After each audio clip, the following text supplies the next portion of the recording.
MP में शिवराज सरकार बनते ही राव विधानसभा में बीजेपी नेता मधु वर्मा ने किसानों को राहत दिलाने से लेकर सड़कों का जाल बिछाने तक में अपनी अग्रणी भूमिका निभाई है। एमपी न्यूज से खास बातचीत में वर्मा ने चुनावी हार के बाद भी जनता की सेवा को सच्ची राजनीति बताया है। देखिए ये खास बातचीत। मध्य प्रदेश में इन दिनों किसानों को लेकर सत्तारूढ़ भारतीय जनता पार्टी बेहद चिंतित नजर आ रही है और शायद यही वजह है कि जब इंदौर आए मुख्यमंत्री शिवराज सिंह चौहान ने स्कीम नंबर 165 जो कि इंदौर विकास प्राधिकरण की एक महत्वाकांक्षी योजना थी उसे खत्म करके किसानों को बड़ी राहत दी है और पूरी लड़ाई लड़ी है। किसानों की आवाज बनकर उभरे हैं राऊ से बीजेपी के नेता श्री मधु वर्मा जी, जो कि इंदौर विकास प्राधिकरण के पूर्व अध्यक्ष भी दो बार रह चुके हैं। वर्मा जी, किस तरह से लड़ाई लड़ी थी और कितनी बड़ी तादाद में किसानों को आपको लगता है कि अब राहत मिल रही है? राऊ विधानसभा एक बहुत बड़ी नगर परिषद है और निश्चित है कि वहाँ पे आसपास किसानों की बहुत सारी ज़मीन थी।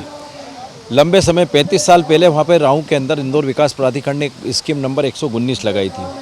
बाद में जब मैं अध्यक्ष बना तो मैंने फिर वहाँ पर उस समय क्या था, किसानों से बैठ करके बात करी। उसमें किसानों को 50% विकसित क्षेत्र देने का अनुबंध किया। चूँकि अब 3.5 साल का उसमें समय था, मेरा कार्यकाल उस समय 2 माह के बाद ख़त्म हो गया। किसानों ने बहुत ही उत्साह के साथ वो योजना के अंदर ज़मीनें आईडीओ को समर्पित की, एग्रीमेंट किए। 3.5 साल प्रशासनिक अधिकारी रहे, फिर हमारा बोर्ड भी रहा, लेकिन वो योजना क्या हुआ, इम्प्लीमेंट नहीं हो पाई। अभी लगातार 1.5 साल कांग्रेस की सरकार भी थी, लेकिन पिछली सरकार ने उसके अंदर लैंड यूज़ करके एक आईडीओ को एक नई योजना के रूप में काम करने के लिए उन्होंने भोपाल से एक प्रस्ताव करके भेजा कि लैंड पुलिंग के माध्यम से यहाँ पर योजना बनाए। लेकिन क्या हुआ कि लैंड पुलिंग के माध्यम से इंदौर विकास प्राधिकरण ने उस प्रस्ताव को अपने यहाँ बोर्ड में संकल्प करके भोपाल भेजा। निश्चित है कि मतलब किसान वहाँ के राव के बहुत ऊब गए थे, बहुत परेशान थे। उनको आज क्या है कि विकास प्राधिकरण पर विश्वास नहीं रहा, जनप्रतिनिधियों पर भी विश्वास नहीं रहा। क्योंकि मैंने भी करा था, इसलिए मेरे ऊपर से भी उनका विश्वास उठ गया था, क्योंकि मैं एक बार उस पर 3.5 साल के लिए अनुबंध कर चुका था। तो निश्चित है कि जैसे मुझे मालूम पड़ा कि इसी तरह से ये किसान लोग सारे मेरे पास भी आए, बाकी जगह भी गए, पार्टी में भी गए, संगठन में भी गए, फिर हमने निर्णय लिया कि हम इसके लिए माननीय मुख्यमंत्री जी से मिलेंगे। चूँकि पूर्व में जब ये योजना थी तो किसान लगातार 165 के लिए, पिछली बार जब शिवराज सिंह जी मुख्यमंत्री थे, ये जब कांग्रेस की सरकार आई उसके पहले, और उस समय मुख्यमंत्री जी ने उसको देपालपुर में उसकी घोषणा करी थी कि योजना को, चूँकि किसान परेशान हो रहे हैं, लंबे समय से हो रहे हैं, उनने उनकी पीड़ा को देखते हुए उसको ख़त्म करने का घोषणा कर दी थी।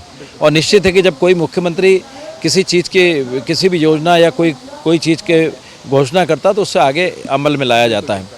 निश्चित है कि वो किसी कारण से नहीं हो पाया वो। और इसी तरह हमारे जो पूर्व आवास एवं पर्यावरण मंत्री थे जयंत मलैया जी ने भी उसके अंदर ये निर्णय लिया था कि इस योजना को ख़त्म कर दें, क्योंकि लंबे समय हो गया और किसान इसमें बड़े पीड़ित हैं।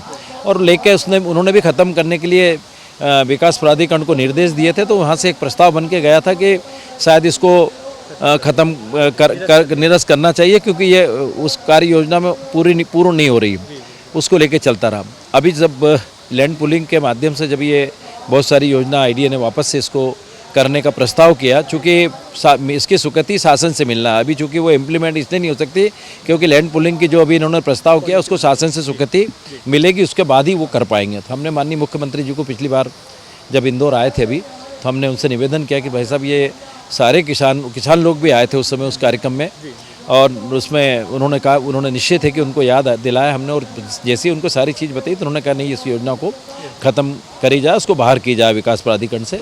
ऐसे मन से घोषणा करी और निश्चित है कि आगे आने वाले समय में वो ज़मीन स्कीम से मुक्त हो जाएगी। जल्दी से जल्दी किसानों को राहत मिलेगी। मैं समझता हूँ कि 800 एकड़ ज़मीन है, वहाँ के किसान इतने परेशान थे।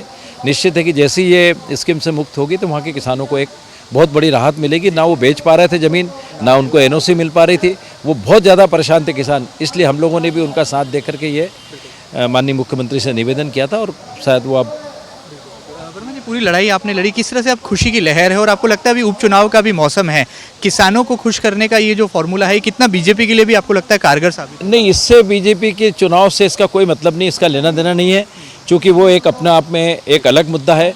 और ना हम इसको सावेर में चुनाव में भुनाएंगे। सावेर में भुनाने के लिए हमारे पास बहुत सारे काम हैं।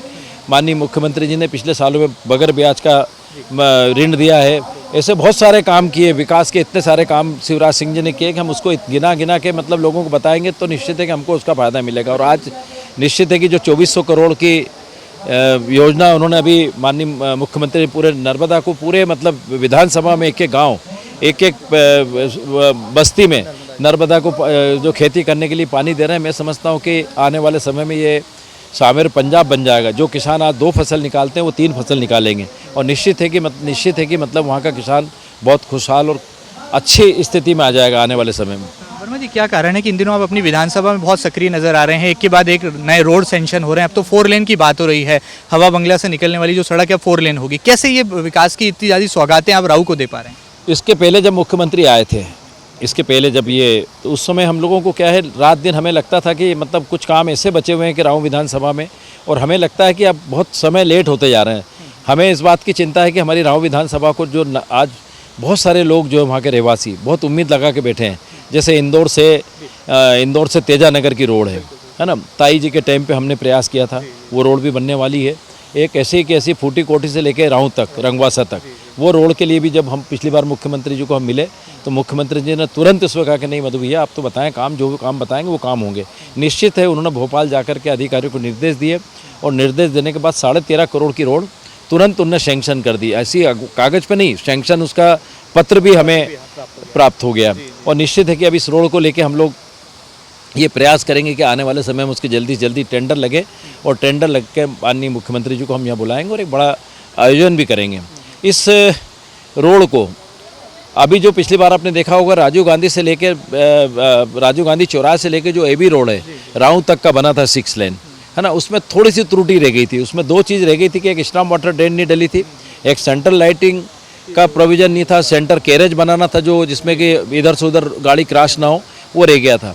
हम उसमें ये प्रयास करेंगे, अभी हम PWD को भी मैं चिट्ठी लिखने वाला हूँ कि आप जब भी इसका पूर्ण एस्टीमेट बनाएं और टेंडर लगाएं तो उसमें ये भी साथ में जोड़ें कि वहाँ से लेके उसमें स्टॉर्म वाटर ड्रेन भी डालें, बड़े पाइप डालें और सेंट्रल लाइट की भी उसमें उसी के साथ टेंडर के साथ वो व्यवस्था करें और सेंटर कैरेज जो बड़े अच्छे बनाए जिससे कि वापस में गाड़ियाँ एक दूसरे तरफ घुसे नहीं, एक्सीडेंट नहीं हो। तो ये हम प्रयास करेंगे। एक आखिरी सवाल, क्या राज की बात है कि राऊ विधानसभा में विधायक से ज़्यादा जो है मधु वर्मा जी सक्रिय हैं और चुनाव हारने के बाद भी आपने जनता से नाता नहीं तोड़ा, जनता से सीधा संवाद आज भी आपका स्थापित है? मैं अभी पूरे मैं समझता हूँ लॉकडाउन के टाइम पे पूरे विधानसभा ने देखा है। मैंने अपने आप को कभी ये नहीं माना, लेकिन मैंने पूरे समय के अंदर मेरे मतदाता बस्ती हो, कॉलोनी हो, मध्यम वर्ग हो, एक एक परिवार में गया हूँ और उनके दुख दर्द मैंने पूछे और उसमें शामिल हुआ। मैं नहीं बताता मैंने क्या किया, वो बताना भी नहीं चाहिए। करने के बाद मुझे ऐसा लगता था कि ये समय ऐसा था कि इस समय मतदाताओं को मेरी बहुत ज़रूरत थी और मैंने अपना धर्म पूरा किया। मैं हारने के बाद मैंने ये कभी नहीं सोचा कि इस विधानसभा में जाना चाहिए नहीं जाना चाहिए। मैं पूरी ताकत से गया। पिछली बार में जब 15 महीने में कांग्रेस की सरकार थी उस समय मेरे कार्यकर्ता और मैं सारे लोगों ने मिल के जो भारतीय जनता पार्टी के कार्यक्रम आए थे हमने बहुत ताकत से किए कि चाहे वो किसानों की समस्या हो, ट्रैक्टरों से प्रदर्शन करना हो, कलेक्ट्रेट पे प्याजों की समस्या थी, प्याज लोग किसानों के भाव नहीं मिल रहा था, उस समय ऊँट और बकरी को लोग खिला रहे थे, ऐसी तमाम सारी समस्या थी राऊ के अंदर। उस समय हम लोगों ने पूरी ताकत से निकल करके हमारे कार्यकर्ता निकल कर कलेक्ट्रेट पे हमने कम से कम 4 से 5 बार शांतिपूर्ण प्रदर्शन किया और निश्चित है कि हमने ये तय कर लिया था कि हम भले ही हार गए लेकिन हमारे जो क्षेत्र के नागरिक हैं या मतदाता हैं उनकी समस्याओं के लिए लगातार लड़ते रहेंगे। और आगे भी मैं समझता हूँ कि भारतीय जनता पार्टी की सरकार बन गई है। माननीय शिवराज सिंह जी से मैं जब आएंगे या ऐसी कोई ज़रूरत लगेगी भोपाल जाकर के मुझे अगर मेरी विधानसभा के लिए कोई चीज़ लाना पड़ी, सैंक्शन कराना पड़ी तो मैं जाऊंगा। एक पल भी नहीं सोऊंगा जब तक मेरी विधानसभा अच्छी विधानसभा नहीं बन जाएगी, जब तक मैं ताकत से लगा रहूँगा। बहुत बहुत शुक्रिया हमसे खास बातचीत के लिए। तो आपसे बीजेपी के दिग्गज नेता श्री मधु वर्मा जी जो कि बता रहे थे कि राऊ के जो तमाम सपने हैं वो साकार करने के लिए अब वो मध्य प्रदेश में शिवराज सरकार से लगातार मांग भी करेंगे और जनता को कई सौगातें आने वाले दिनों में भी वो देने वाले हैं। जिस तरह से स्कीम नंबर 165 का मसला हो या फिर लगातार राऊ में सड़कों के विकास की गंगा बहानी हो, तो कुल मिलाकर मधु वर्मा जी ने लगातार अपनी सक्रियता के साथ कदम बढ़ाए हैं और कोरोना काल के चुनौतीपूर्ण हालातों में भी घर घर दस्तक देकर राशन और राहत सामग्री भी वो लगातार पहुंचाते आ रहे हैं। फिलहाल वीडियो जर्नलिस्ट अरुण यादव के साथ महेंद्र सिंह, MP न्यूज़, इंदौर।